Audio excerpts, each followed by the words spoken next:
নমস্কার বন্ধুরা, শুভ সকাল। কেমন আছো সবাই? আশা করছি সকলে ভালো আছো, সুস্থ আছো, আর আমিও ভালো আছি। আর তোমাদের সকলকে সাথে নিয়ে আজকের ভিডিওটা এখান থেকে স্টার্ট করছি। আজকে হচ্ছে উল্টো রথ। আর এর আগে তো দেখিয়েছিলাম রথে আমি বাবার বাড়ি ছিলাম, আর আজকে এখানেই আছি। আর এখন সবজি কাটতে বসে গেছি।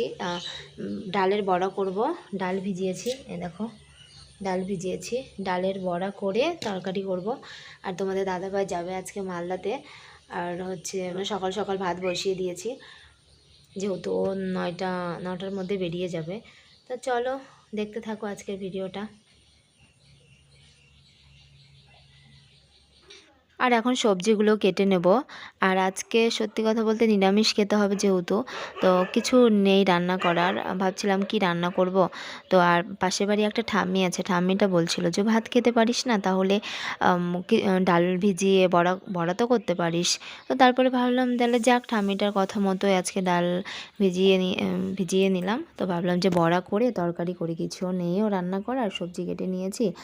আর হচ্ছে তারপরে বড়া করেছিলাম, আর পুঁই পাতা আর কুমড়ো পাতা তুলেছিলাম, ওগুলো দিয়েও কিছু বড়া করেছিলাম। আর সত্যি তোমাদের দাদাভাইও খেয়ে বলছিল কী পাতা দিয়ে বড়া করেছো গো, খুব ভালো লাগছে কিন্তু খেতে। আমি বললাম বলো তো কী পাতা দিয়ে করেছি। ও বলছে জানি না, বলতে পারছি না। তো তারপরে বললাম ওকে। তো প্রথমে বড়াগুলো, ডালের বড়াগুলো ভেজে নিয়েছিলাম। ভেজে নিয়ে তারপরে ওই পাতাগুলো ভেজেছিলাম। আর আজকে যেহেতু মালদা যাবে বললামই তোমাদের দাদাভাই, তার জন্য একটু সকাল সকালই রান্না। এমনি প্রত্যেক দিন সকালই রান্না হয় আমার, কিন্তু আজকে একটু আরও তাড়াতাড়ি করতে হবে। আর তাড়াহুড়ো করেই করছি সকাল থেকে সব কিছু। না খেয়ে আবার গেলে তখন ভালো লাগবে না, এত দূর। আর বাড়ি থেকে যাই হোক কিছু যদি খেয়ে যায় তখন নিজের মনটাও একটু ভালো লাগে। তো তোমাদের সাথে গল্প করতে করতে দেখো এদিকে বড়া ভাজাও প্রায় কমপ্লিটের দিকে হয়ে আসলো। ডালের বড়া তো হয়ে গেছে, এখন কুমড়ো পাতায় বড়াগুলো ভেজে নেব। আর সত্যি কথা বলতে নিজের একা একা কাজের একটা আলাদাই থাকে, যতই কষ্ট হোক না কেন।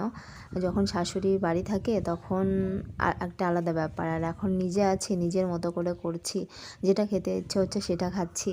মানে এখানে আর কোনো কেউ কিছু বলার নেই যে হ্যাঁ এটা করতে হবে না, ওটা করতে হবে না। আর এখন দেখো বড়াগুলো একটু দেখিয়ে দিলাম, আর খেতে বসে গেছি তোমাদের সাথে গল্প করতে করতে।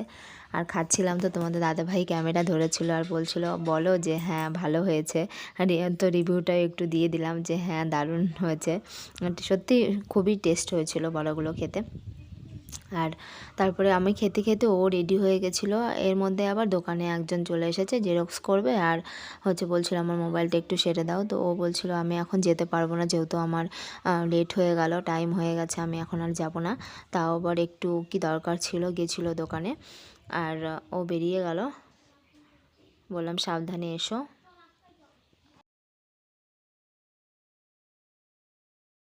এখন বিকেল হয়ে গেছে, আর রথ ওদিকে রেডি হচ্ছে, আর এদিকে আমিও রেডি হয়ে গেছি শাড়ি পরে। আর এখন ছাদে যাব।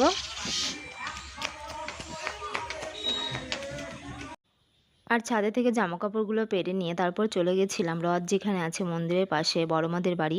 আর একটা কাকিমণি বলছিল যে পান খেতে হয় রথে নাকি। তো কাকির সাথে টুকটুক করতে করতে বড়মাদের বাড়ি চলে গেলাম, ওখানেই সবাই বসেছিল। তোমার ব্যাটার জন্য জর্দা দিও না কিন্তু, হ্যাঁ না জর্দা নাই, এটা মিষ্টি। ও মিষ্টি জর্দাই খালি দেন।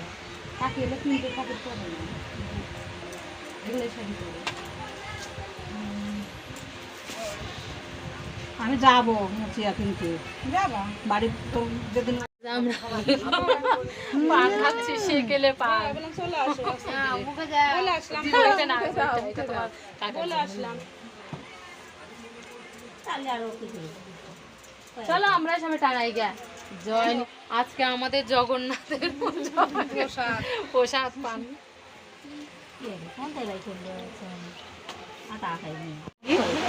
ভিডিও করে দিলাম।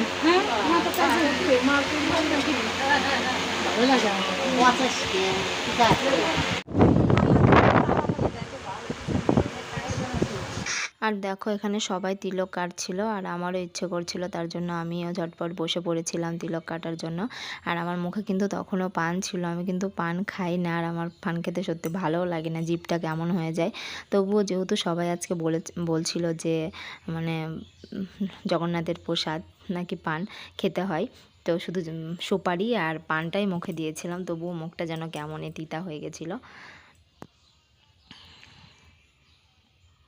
তিলক নাও কমপ্লিট হয়ে গেছে দেখো।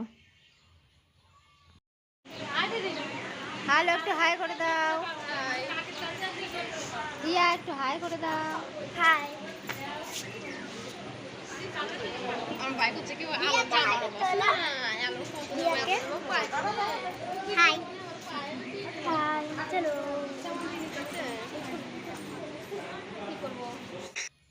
তারপরে আমি মন্দিরটা একটু তোমাদেরকে ঘুরিয়ে দেখাচ্ছিলাম। আর দেখো মন্দিরের পাশেই কিন্তু রথ আছে, সাজানো হয়েছে। আর এখানে কালী পূজা এবং দুর্গা পূজা একই মন্দিরেই করা হয়, মানে দুটো পূজা একই মন্দিরেই হয়। আর তারপরে হচ্ছে সবাইকে বলছিল প্রসাদ নেওয়ার জন্য, আর প্রসাদ নিয়ে কিন্তু তারপরে কিন্তু রথ নিয়ে সবাই বেরোবে। আর সবাই এখানে বসে আছে দেখো। প্রসাদ আমি সবার খাওয়া হয়ে গেছিলো প্রায়, তো তাও যারা বাকি ছিল তাদের জন্য বসে আছে। আর ওদিকে সবাই বেরিয়ে পড়লো এখন রথ নিয়ে।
আর রথ এখন পৌঁছে গেল ঠাকুর বাড়ির কাছে। আর ঠাকুর বাড়িতে কিন্তু সারা বছর রথ থাকে, এখানেই পূজা দেওয়া হয়।